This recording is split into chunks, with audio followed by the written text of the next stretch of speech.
And that's the whole idea of digital mixers and software, is to give home recordists, hobbyists, a leg up on the people who've been doing this for centuries. And you're not going to catch up to an Eddie Kramer or a Chuck Ainley in your home studio. But the presets were designed by these kind of guys. So they're going to give you a real leg up and get you going a lot faster. It also comes with Capture. And Capture is intended to do is when you went on a gig with your new Studio Live console, while you're running your sound system with it, it can be recording your whole performance on your Mac or PC simultaneously. You don't have to worry about it. Once it's done, you can take those tracks back, and every mixer has a mic and a line input. This one also has a FireWire input. So all the tracks from your Mac or PC can now be played back through the mixer. Next slide. Also comes with Virtual Studio Live, which allows you to control your console from a remote computer or from a, next slide, iPad.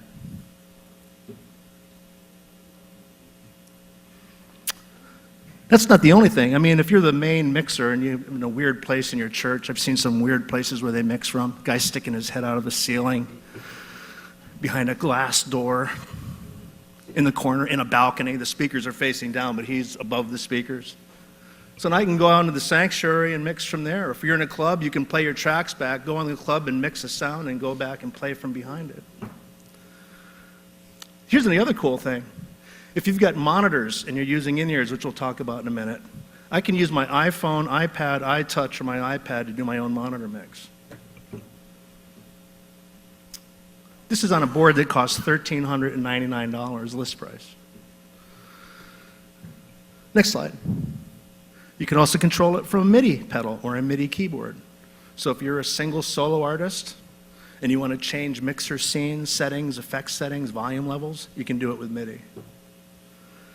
Next. Next. So it becomes the centerpiece of everything you're going to do.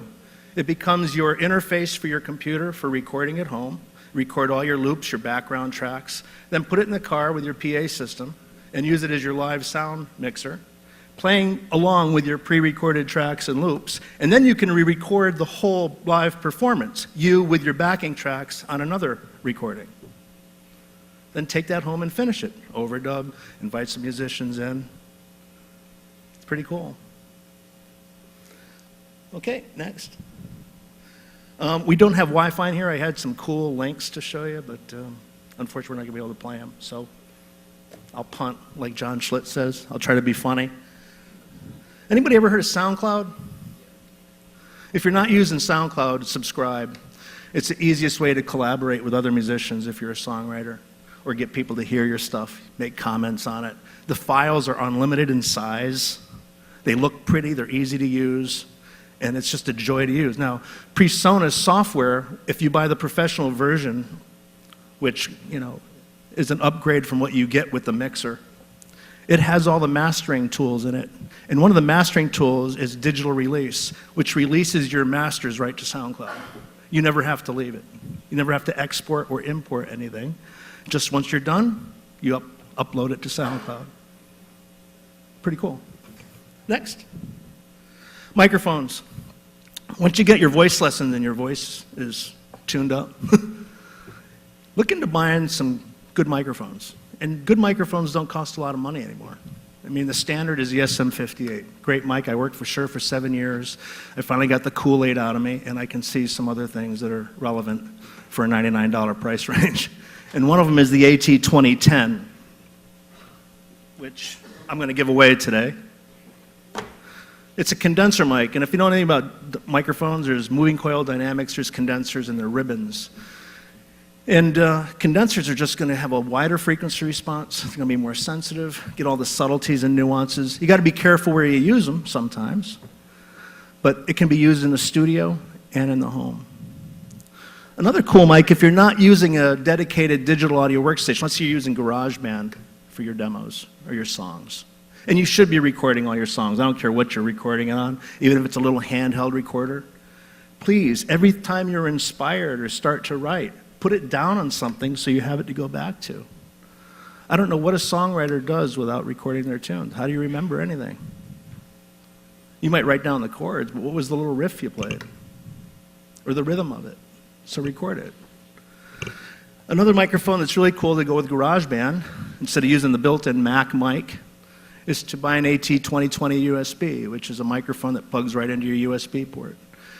Now you can add your good vocal tracks to GarageBand or put it in front of a guitar cabinet. And when the violin player comes over, put it on the violin. You can even hook up 2 USB microphones and configure it for stereo in GarageBand. I don't know if you knew that or not. Each of those mics is about $150 list price, and it's a cheap investment to get a better recording with GarageBand. Next slide.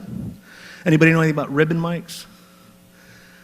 I worked in a studio for a number of years, and every time somebody wanted to use a ribbon, an old RCA or a Coles or an AEA, we would carry it out on a pillow and be very careful because they're so fragile. Think of the aluminum foil on the outside of a gum wrapper. Peel the wax paper off of it, and that's what a ribbon is like.